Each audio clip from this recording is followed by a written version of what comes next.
다 함께 사도신경으로 신앙 고백 드리겠습니다. 전능하사 천지를 만드신 하나님 아버지를 내가 믿사오며 그 외아들 우리 주 예수 그리스도를 믿사오니 이는 성령으로 잉태하사 동정녀 마리아에게 나시고 본디오 빌라도에게 고난을 받으사 십자가에 못 박혀 죽으시고 장사한 지 사흘 만에 죽은 자 가운데서 다시 살아나시며 하늘에 오르사 전능하신 하나님 우편에 앉아 계시다가 저리로서 산자와 죽은 자를 심판하러 오시리라. 성령을 믿사오며 거룩한 공예와 성도가 서로 교통하는 것과 죄를 사하여 주시는 것과 몸이 다시 사는 것과 영원히 사는 것을 믿사옵나이다. 아멘. 다 함께 찬양하겠습니다.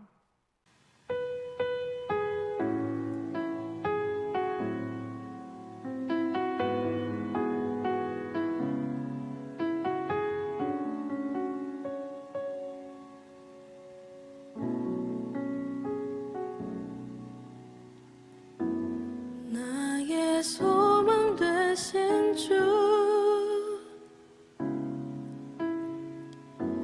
주를 바라봅니다.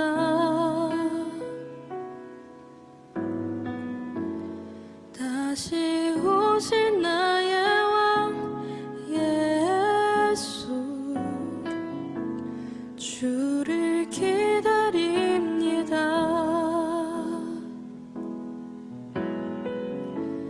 나의 소망 되신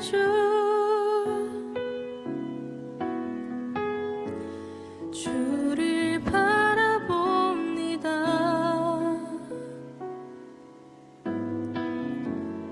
다시 오신 나의 왕 예수,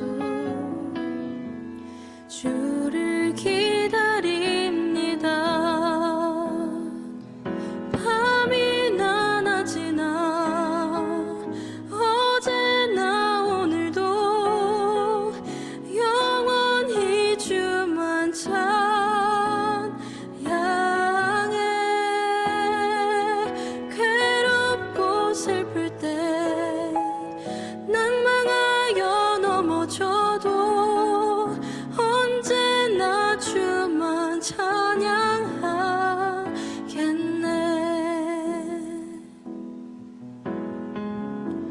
나의 소망 되신 주를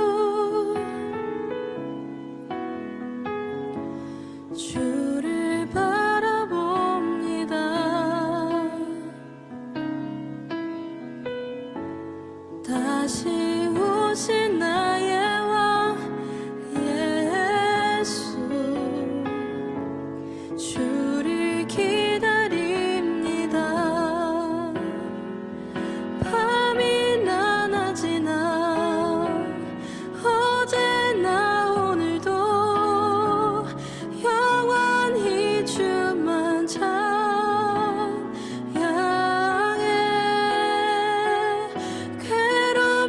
슬플 때 낭망하여 넘어져도 언제나 주만 찬양하겠네. 밤이 나나 지나 어제나 오늘도 영원히 주만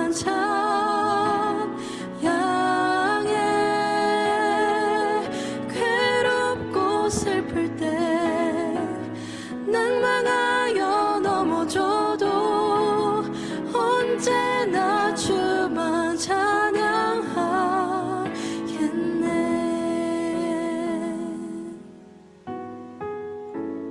나의 소망 되신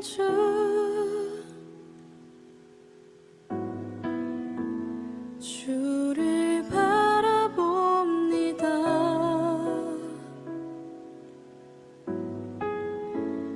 다시 오신 나의 왕 예수,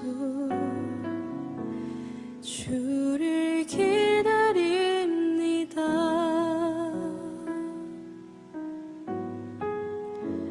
주를 기다립니다.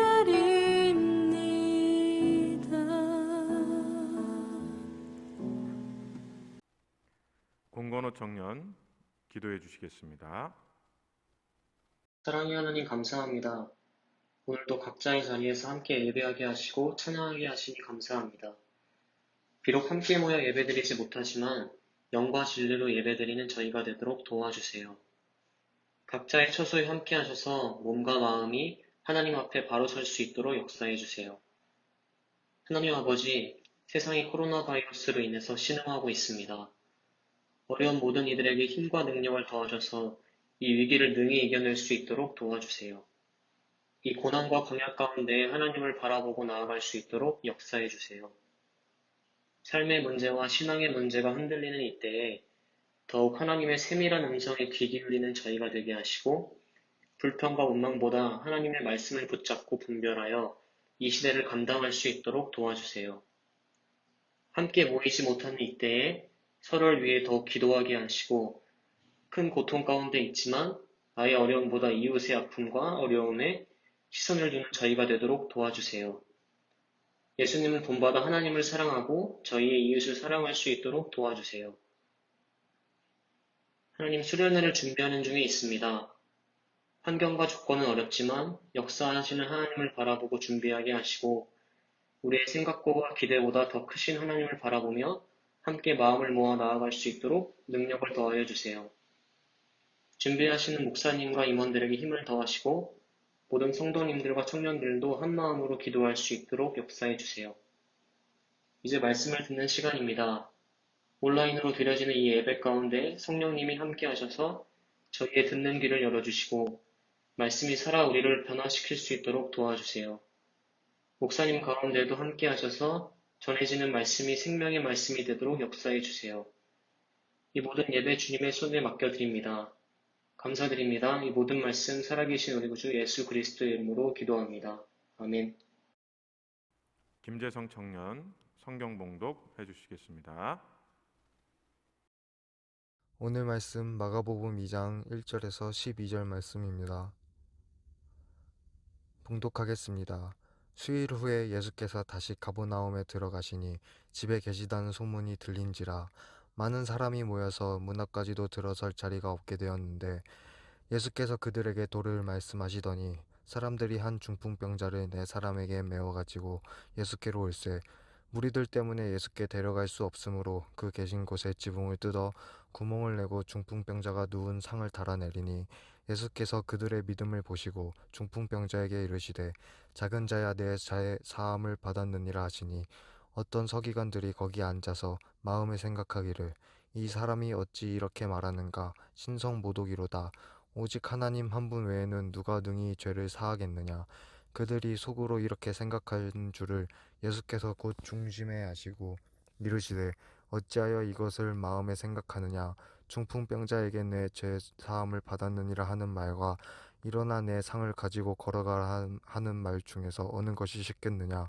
그러나 인자가 땅에서 죄를 사하는 권세가 있는 줄을 너희로 알게 하려 하노라 하시고 중풍병자에게 말씀하시되 내가 내게 이르노니 일어나 내 상을 가지고 집으로 가라 하시니 그가 일어나 곧 상을 가지고 모든 사람 앞에서 나가거늘 그들이 다 놀라 하나님께 영광을 돌리며 이르되 우리가 이런 일을 도무지 보지 못하였다 하더라. 아멘. 오늘 본문은 예수님께서 가버나움에 계실 때 있었던 사건입니다. 예수님은 갈릴리에서의 사역을 마치시고 가버나움에 있는 집에 머무셨습니다. 그때 많은 사람들이 예수님이 머물고 계신 집에 찾아왔습니다.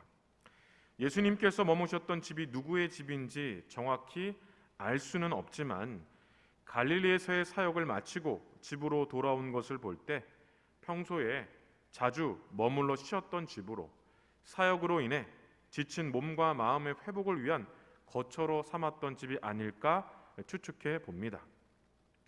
오늘 본문의 앞장 마가복음 1장을 참고해 보면 1장 35절에 새벽 아직도 밝기 전이라는 말씀처럼 예수님은 새벽이 되어서야 한적한 곳에 가셔서 기도하실 만큼 사역의 일정이 매우 빡빡했습니다. 마가복음 1장 21절부터를 자세히 좀 살펴보면 안식일 아침에는 회당에 들어가셔서 가르치셨고 더러운 귀신 들린 사람을 고쳐 주셨습니다. 점심에는 열병에 걸린 베드로의 장모를 고쳐 주셨습니다. 또 저녁에는 병든 사람, 귀신 들린 사람 등 많은 사람들을 고쳐 주셨습니다. 그리고 새벽이 되어서야 잠시 쉴 수 있었지만 그 시간마저도 사역을 위해 기도하는 시간으로, 개인의 경건을 위한 시간으로 사용하셨습니다. 기도하신 이후 다시 아침부터 전도하셨고 나병 환자를 고쳐주시는 것처럼 치유 사역을 계속하셨습니다. 이렇게 수일을 사역하시고 가버나움에 오셨고 평소에 자주 머물러 쉬셨던 집에 머무셨던 겁니다. 아마도 수일 동안 계속된 이 빡빡한 사역의 일정으로 지친 몸과 마음의 회복을 위해서 쉬고 싶으셨을 것입니다. 수일 동안 빡빡한 일정을 보냈다면 쉬고 싶지 않겠습니까? 여러분들 같으면 어떤 마음이 가장 크겠습니까? 어떤 방해도 받지 않고 쉬고 싶은 것이 당연한 마음일 것입니다. 예수님도 그랬을 것입니다. 정말로 쉬고 싶으셨을 겁니다. 그런데 이런 예수님의 마음을 아는지 모르는지 많은 사람들이 예수님께서 머물고 있는 집에 찾아왔습니다.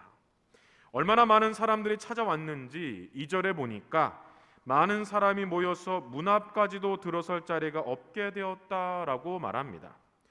들어설 자리가 없었다는 것은 사람들이 너무 많아서 몸을 움직일 수조차 없었다는 것입니다. 수일 동안 계속된 빡빡한 사역의 일정으로 지친 몸과 마음의 회복을 위해 쉬려고 하셨지만 찾아온 많은 사람들을 외면할 수 없었습니다. 예수님은 자신을 찾아온 많은 사람들에게 하나님의 말씀을 가르치셨습니다. 예수님께서 하나님의 말씀을 가르치셨던 것은 아마도 수일 전 회당에서 가르치셨던 말씀 때문일 것입니다. 마가복음 1장 25절에서 27절을 제가 한번 읽어보겠습니다.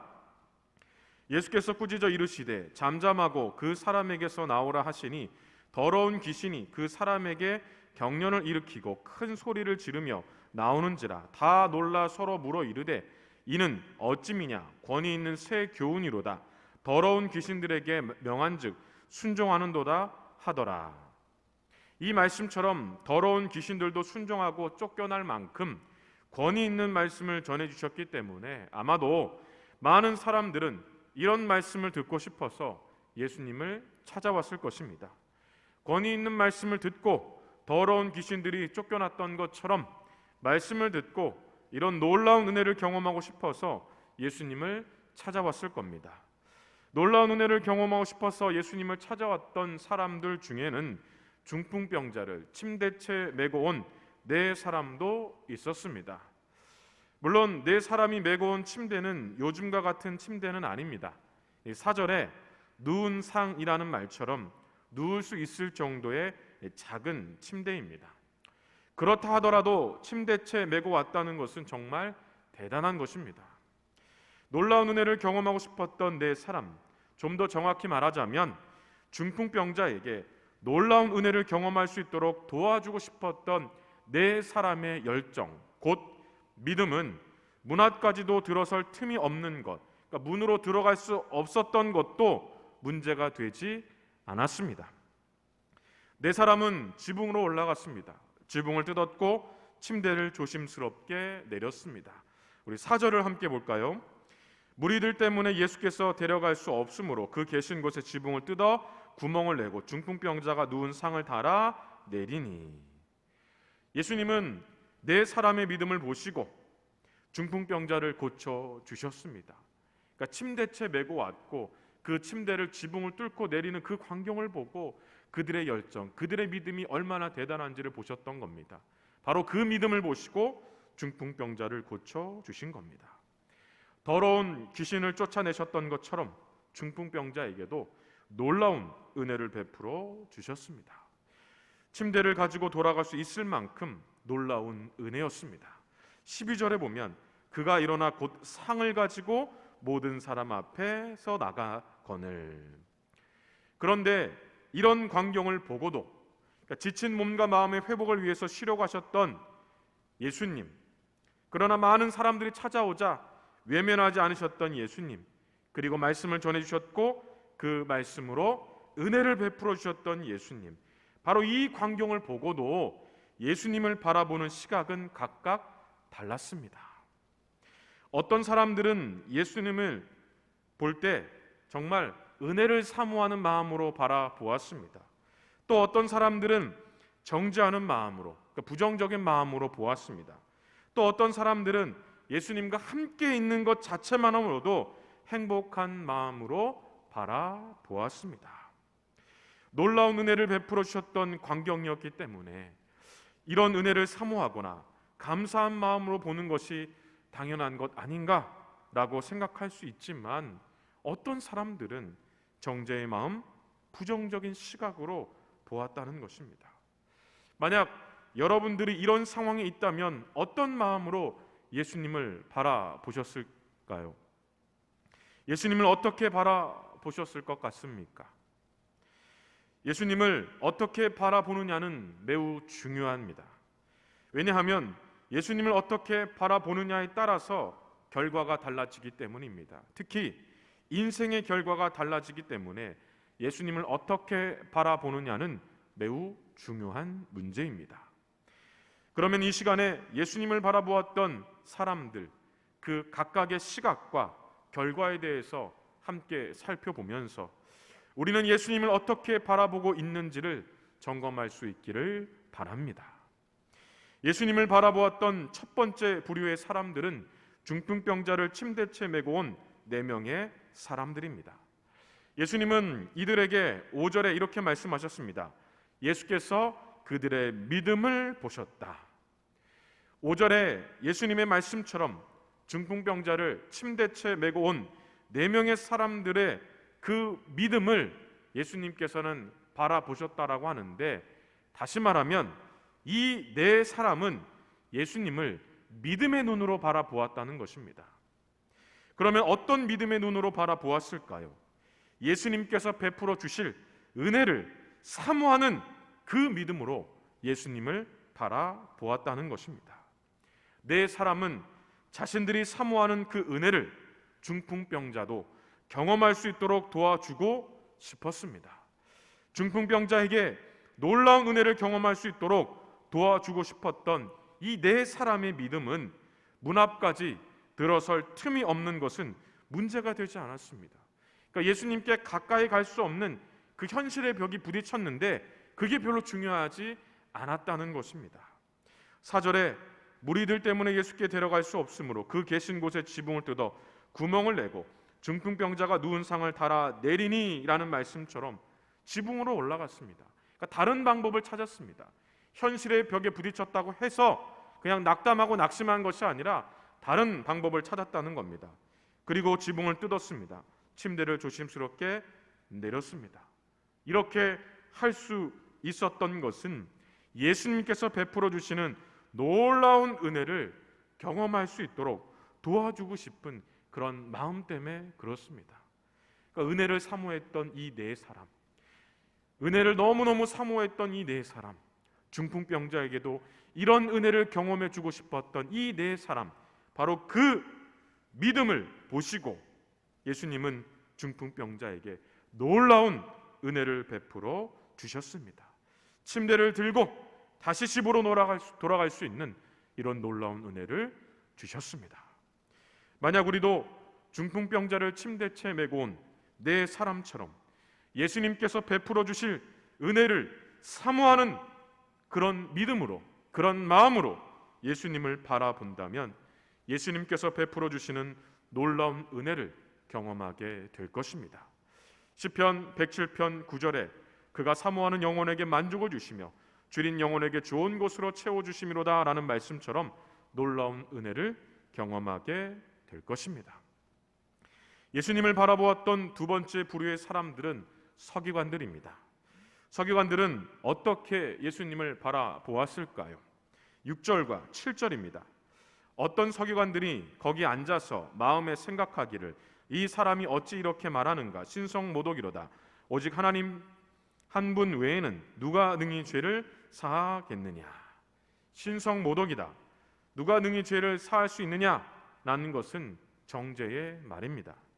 서기관들은 정죄하는 마음으로, 부정적인 마음으로 예수님을 바라보았습니다. 중풍병자를 고치신 예수님을 정죄하는 마음으로 바라보았다는 겁니다. 5절에 예수께서 그들의 믿음을 보시고 중풍병자에게 이르시되 작은 자 네 죄사함을 받았느니라 라는 말씀처럼 중풍병을 고치는 것보다 더 큰 은혜, 죄사함 곧 구원의 은혜를 베풀어 주신 예수님을 정죄하는 마음으로 바라보았습니다. 은혜를 베풀어 주신 예수님을 부정적으로 보았다는 겁니다. 은혜를 베풀어 준 것이 부정적으로 볼 일일까요?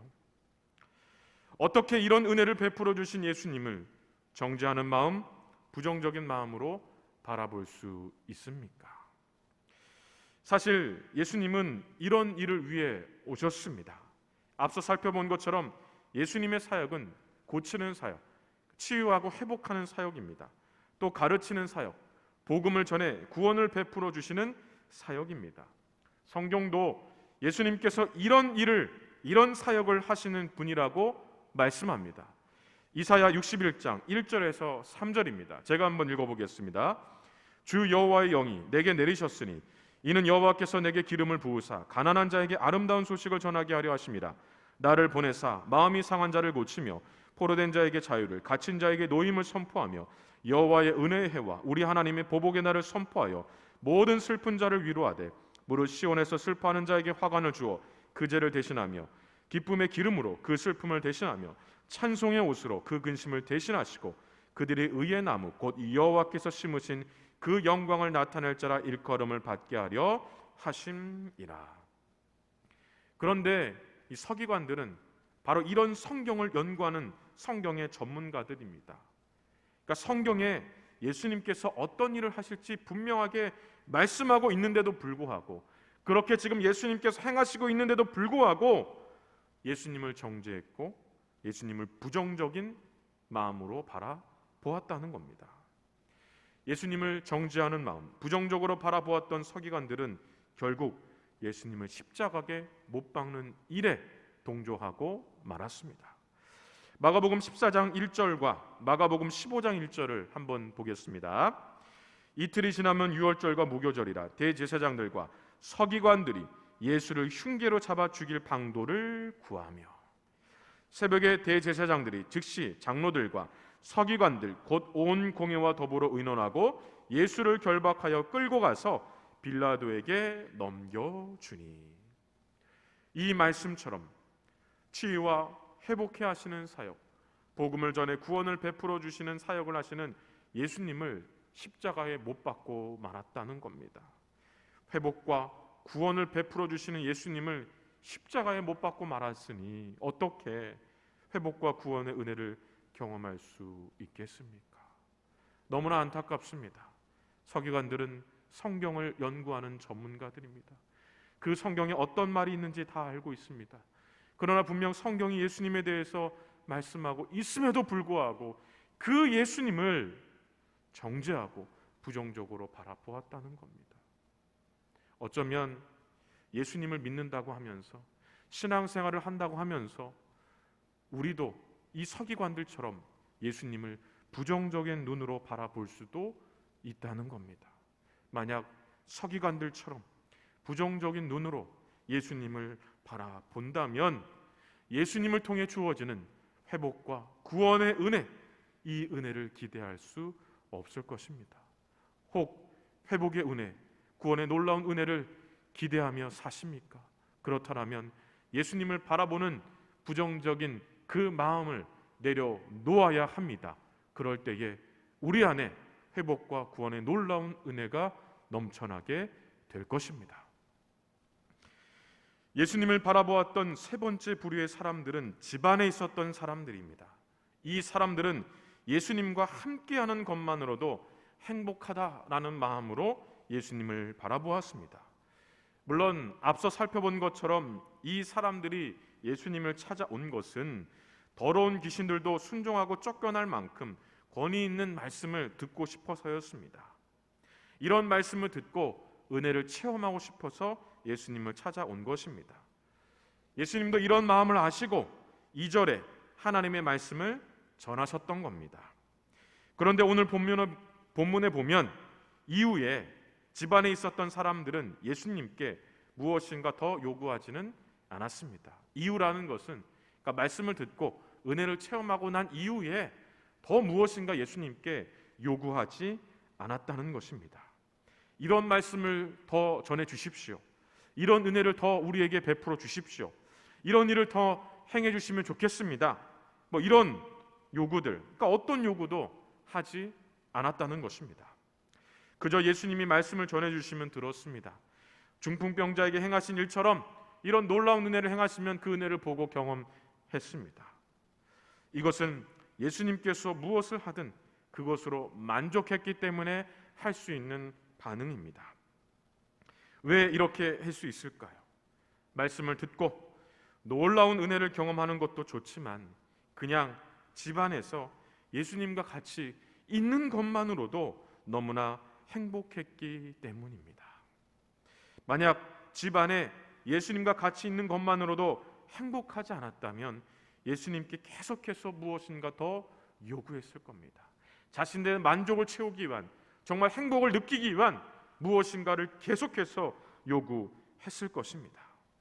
그러나 예수님과 함께 있는 것만으로도 행복하다라는 마음을 가지니까 더 이상 요구할 것이 없었던 것입니다. 예수님과 함께 있는 것만으로도 행복하다는 마음으로 예수님을 바라보았던 사람들, 결국 생각지도 못한 은혜를 체험하게 되는데, 이 은혜를 12절에서는 이렇게 말합니다.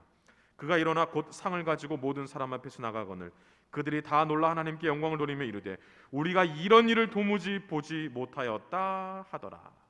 우리가 이런 일을 도무지 보지 못하였다는 것은 어떤 은혜를 말할까요? 같은 내용을 기록하는 마태복음 9장 8절은 이런 일을 이런 권능이라고 말했습니다. 그리고 이런 권능을 에스겔 37장은 하나님의 임재라고 말했습니다. 에스겔 37장 1절입니다. 여호와께서 권능으로 내게 임재하시고, 즉 우리가 이런 일을 도무지 보지 못하였다는 것은 이제껏 느낄 수 없었던 하나님의 강한 임재를 경험했다는 겁니다.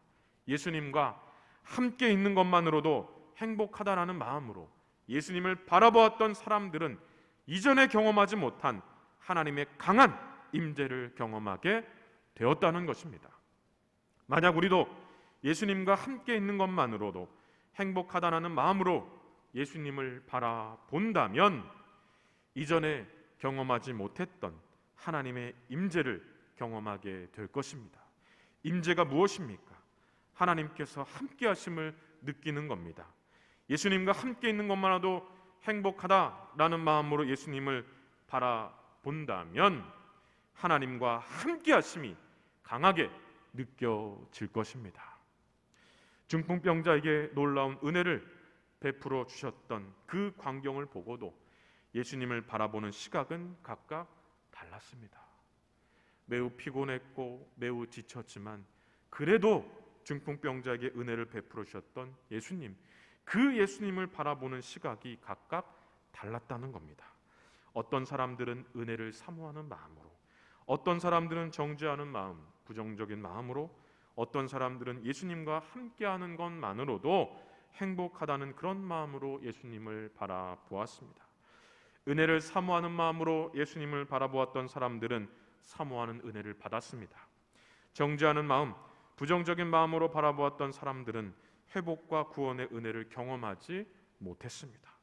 예수님과 함께하는 것 자체로도, 그러니까 예수님과 함께하는 것만으로도 행복하다는 마음으로 예수님을 바라보았던 사람들은 이전에 느끼지 못했던 강한 임재, 하나님이 함께하심을 강하게 느꼈습니다. 그러니까 하나님이 함께하신다는 사실이 느껴졌다는 거예요. 즉 예수님을 바라보는 대로 그에 따른 은혜를 주신다는 겁니다. 그러니까 예수님을 바라보는 대로, 보는 그대로 예수님은 은혜를 주신다는 거예요. 예수님을 어떻게 바라보느냐에 따라 우리에게 주어지는 은혜가 달라진다는 겁니다. 만약 서기관들도 정죄하는 마음, 부정적인 마음을 내려놓았다면 회복과 구원의 은혜를 받았을 겁니다. 여러분들은 어떻게 예수님을 바라보고 있습니까? 잊지 말아야 될 것은 예수님을 어떻게 바라보느냐에 따라서 우리의 인생이, 우리에게 주어지는 은혜가 달라진다는 겁니다. 우리 청년들은 날마다 사모하는 은혜를 받았으면 좋겠습니다. 회복과 구원의 은혜를 받았으면 좋겠습니다. 이전에 느끼지 못했던 강한 임재, 하나님이 함께 하심이 강하게 느껴지면 좋겠습니다. 오늘 말씀처럼 은혜를 사모하는 마음으로, 정죄하는 마음, 부정적인 마음을 내려놓고 예수님이 함께하는 것만으로도 행복하다, 이런 마음으로 예수님을 바라보시기 바랍니다. 그러면 이런 은혜를 누리게 될 것입니다. 이번 한 주도 이런 은혜를 누리는 청년들이 되시기를 바랍니다. 예수님을 바라보는 우리의 마음의 눈을 달리해야 됩니다. 정죄하거나 부정적인 것들은 다 내려놓아야 합니다. 어떻게 바라보느냐에 따라서 우리에게 주어지는 은혜가 다르다는 사실을 늘 기억하시고 예수님을 온전하게 바라볼 수 있는 우리 모든 청년들이 되시길 주님의 이름으로 간절히 축원합니다. 기도하겠습니다. 사랑과 은혜가 충만하신 하나님 아버지, 감사합니다. 오늘도 예배로 영광 올려드리게 하시고 또 말씀으로 가르쳐 주시니 감사합니다. 하나님, 이 말씀대로 살게 하시고 이 말씀이 우리의 삶을 움직이는 그런 말씀이 되도록 도와주시옵소서. 오늘 주신 말씀처럼 예수님을 바라보는 시각을 달리하게 하여 주시옵소서. 은혜를 사모하는 마음으로 보게 하시고 정죄와 부정적인 마음은 내려놓고 예수님과 함께하는 것 자체만으로도 행복하다, 이런 마음으로 늘 주님을 바라보는 저희들이 되게 도와주시옵소서. 그래서 이런 자들에게 주시는 은혜를 늘 누리며 살아가는 우리 모든 청년들 되도록 하나님 함께해 주시옵소서. 모든 영광을 주님께 올려드리옵고 거룩하신 예수님의 이름으로 간절히 기도하옵나이다. 아멘. 지금은 우리 주 예수 그리스도의 은혜와 하나님 아버지의 크신 사랑과 성령의 교통하심이 오늘 주신 말씀처럼 예수님을 온전히 바라보기로 마음에 간절히 소원하며 예배하는 우리 모든 청년들 머리 위에와 그들의 가정과 하는 모든 일들 위에 이제로부터 영원토록 함께 있을지어다. 아멘.